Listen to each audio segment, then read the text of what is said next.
Yo, what is up, y'all? It's Cone back here again today with another video. As you can probably tell, the background's different. That's just because I went back to college, so this is what it's going to be for the next few months.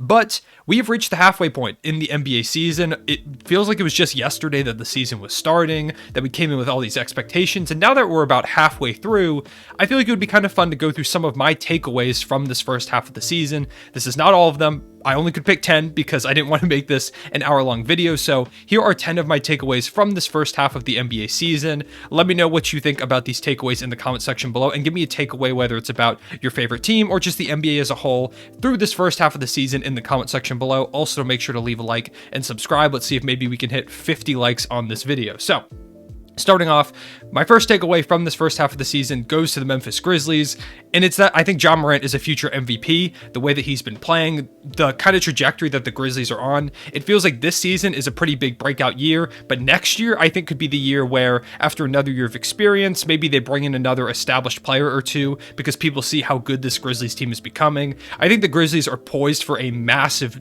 jump next season from like fringe contender maybe this year to next season being a full-on contender. And I think alongside with that comes a lot of MVP hype. Ja Morant's already getting a bunch of MVP hype from the way that he and the Grizzlies are playing. Next season, when I think they maybe could have a chance at a 1 seed. Now, we do have to see how this season kind of finishes out, but the trajectory that they're on, I think they're on the trajectory to get team success, led by Ja Morant, who's one of the better players in the league right now. And so I think Ja Morant is kind of poised to, at some point, win that MVP award, and I would be pretty surprised if he didn't.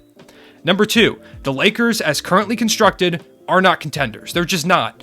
I do think there is a way for them to kind of put it together, but they've got to make trades.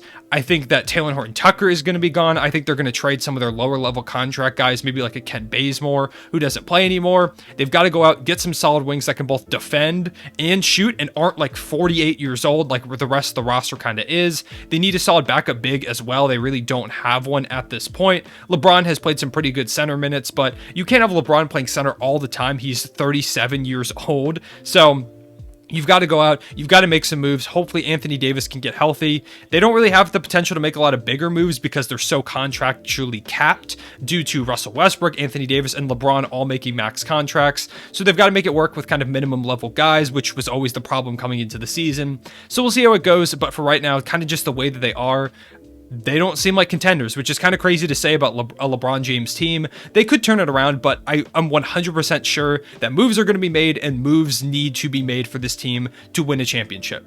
Number 3, this current draft class, like this current rookie class, has historic potential. When we look at the way that the rookies have played so far this season, Cade Cunningham, he's shown so many flashes of being incredible. The number 2 overall pick, Jalen Green, who a lot of people think could at some point being a scoring champion, he kind of had a slow start to his season, but now he's really kind of finding his groove. The 3rd overall pick, Evan Mobley. He looks like an Anthony Davis type. He looks like he's a future defensive player of the year. Already, it feels like he should be on an all-defensive team just from the way that he's played in this rookie season. He stretches the floor. He's advanced offensively way past what many people thought. I would like to once again go on record saying that I was a big Evan Mobley guy coming into the draft. The 4th overall pick, Scotty Barnes, has a lot of rookie of the year hype. His shooting has been better than advertised. He's been a solid scorer, a great defender, a decent playmaker. Scotty Barnes kind of has all the tools to be a fantastic player. You move on from that, Jalen Suggs, at times when he's been healthy, he's been kind of on and off this season.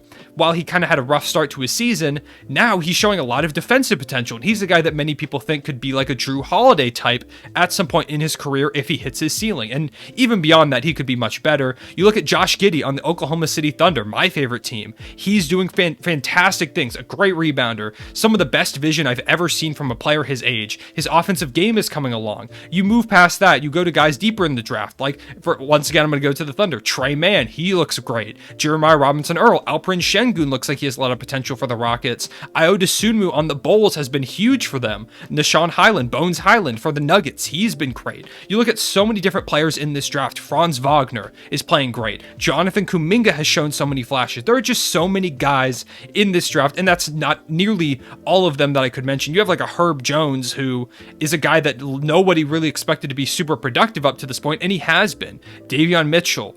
I could go through names nonstop, but I don't want that to be this whole video, so just know that those names, as well as many others, have just been so good. Chris Duarte, another name that just came to mind.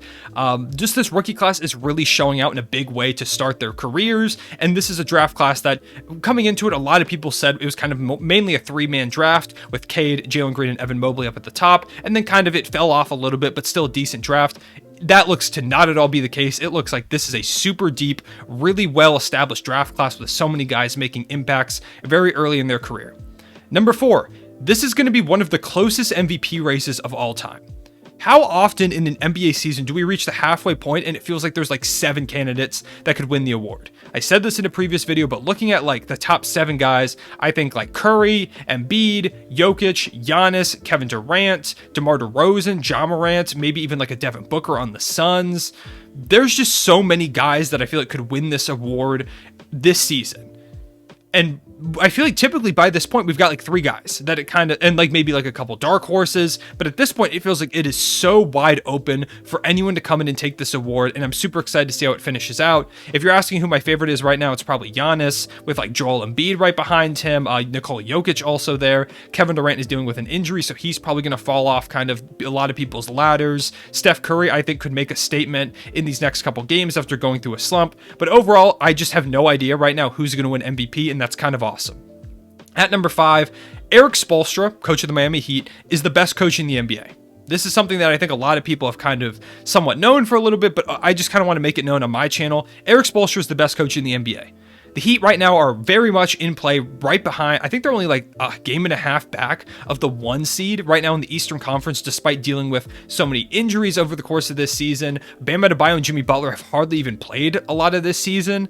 They've been missing other guys as well. Kyle Lowry's missed some time between COVID and between injuries. This team's just really dealt with a lot of guys being out. And despite that, they're right there at the top of the standings. That also speaks to how good this team's going to be when everyone is healthy. But overall, the way that Erik Spoelstra has gotten these guys to play hard, play in their roles, and has figured out how to they've brought in so many guys on 10-day contracts in 2 ways, and just guys to come in and help out. And despite that, the Heat feel like they haven't really missed a beat. They continue to be such a tough team to beat on any given night. They continue to play really hard, and it's super impressive what they've been doing. Erik Spoelstra is the best coach in the NBA. He's my coach of the year pick at this point. Number 6. When Kawhi Leonard and Paul George return, now it might not be this season, maybe it's next season, but whenever they come back, the Clippers are going to be very dangerous. And the reason I'm saying that is because they're, once again, similar to the Miami Heat, they're playing really well, despite the fact that they've been missing Kawhi Leonard the whole year, and Paul George a lot of it. Despite that, though, the Clippers are playing great basketball. Right now, they're in the play-in tournament. Right now, they're even in the playoffs. I believe they're the 7-ish seed. Actually, no, I'm pretty sure they're further down than that. I think maybe they're like a 9th or a 10th. Either way, the fact that they're in the play-in tournament, despite missing so many guys, is really impressive. And as a Thunder fan, it's frustrating because I want their first-round pick as a lottery pick. We have their first-round pick, if you didn't know, unprotected. So crossing my fingers that they fall off a little bit towards the end of the season, but I have to give them credit the way that they're playing. Right now, they're up 10 on the Pacers as I make this video.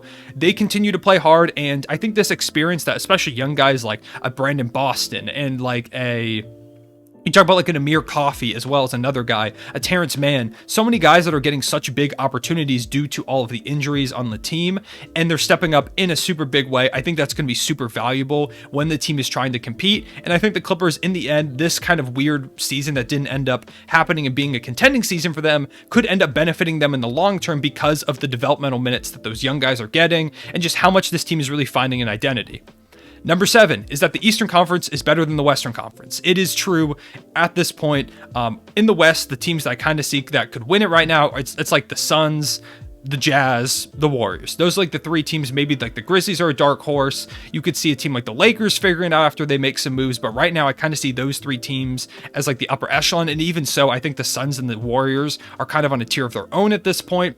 And over in the East, you've got like the Nets, the Sixers, if they're able to make like a trade for a Ben Simmons type, the way that Joel Embiid is playing. You've got the Heat, you've got the Bucks, you've got the Bulls are making a name. Like that's 5 teams that it feels like could maybe realistically win the Eastern Conference. That's really impressive.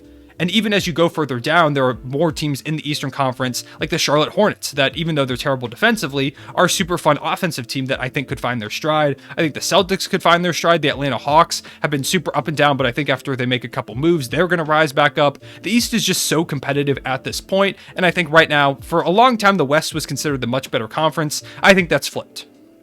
Next, number 8, a lot of teams need to make trades. Like a lot of teams. And that's part of why I think this is going to be such an active trade deadline.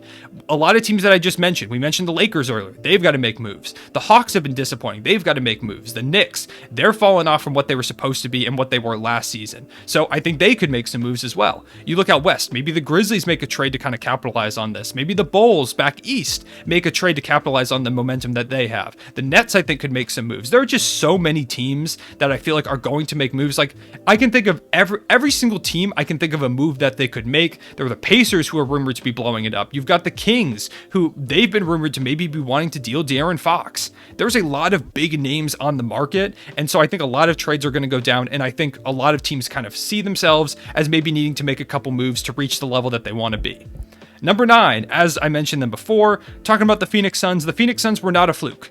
Last season, what they did, they were a finals caliber team. Didn't end up winning the finals, of course, but they were a team that 100% deserved to be there, as they've shown so far this season, being up at the top of the standings. Number 1 right now, 2.5 games actually now, as I check the standings over here, ahead of the Golden State Warriors. They're 33-9. They've missed Devin Booker and Chris Paul for some time. They've had some guys in and out, as has pretty much every team, with COVID or injuries. Yet the Suns continue to play really good basketball. They are by far the best team in the Western Conference right now. The way that they're playing, I think the Warriors definitely could catch up to them, but they've been slumping a little bit. Right now, the Phoenix Suns, I think, are the clear favorite in the Western Conference, at least until the Warriors get a little bit healthier. I think missing Draymond Green is a big issue right now. Once he comes back, they're going to be right there, but the Suns, they continue to be a phenomenal team, despite a lot of people calling them frauds last year, saying the only reason they were in the NBA Finals is due to the fact that there were a lot of injuries. No one can really say for sure, but overall, I think the Phoenix Suns have done a great job of proving that they're just a really good basketball team. Finally, at number 10, this is kind of a cop-out for my 10th takeaway. We're in for a very exciting second half to the season.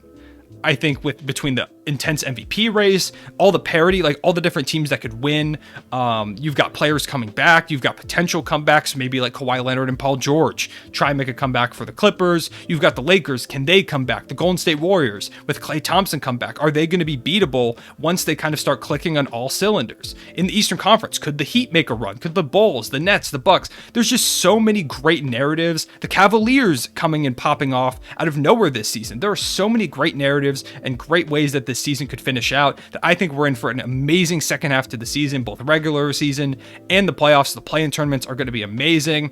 I'm just feeling really good about the NBA right now, and I think we're in a super fun second half of the season. So those are my 10 takeaways from the first half of the season. Let me know what some of yours were in the comment section below, and I'll make sure to check them out and I'll let you all know what I think about them. I appreciate y'all watching. Make sure to leave a like and subscribe, and I will see you all later. Real one, say it back.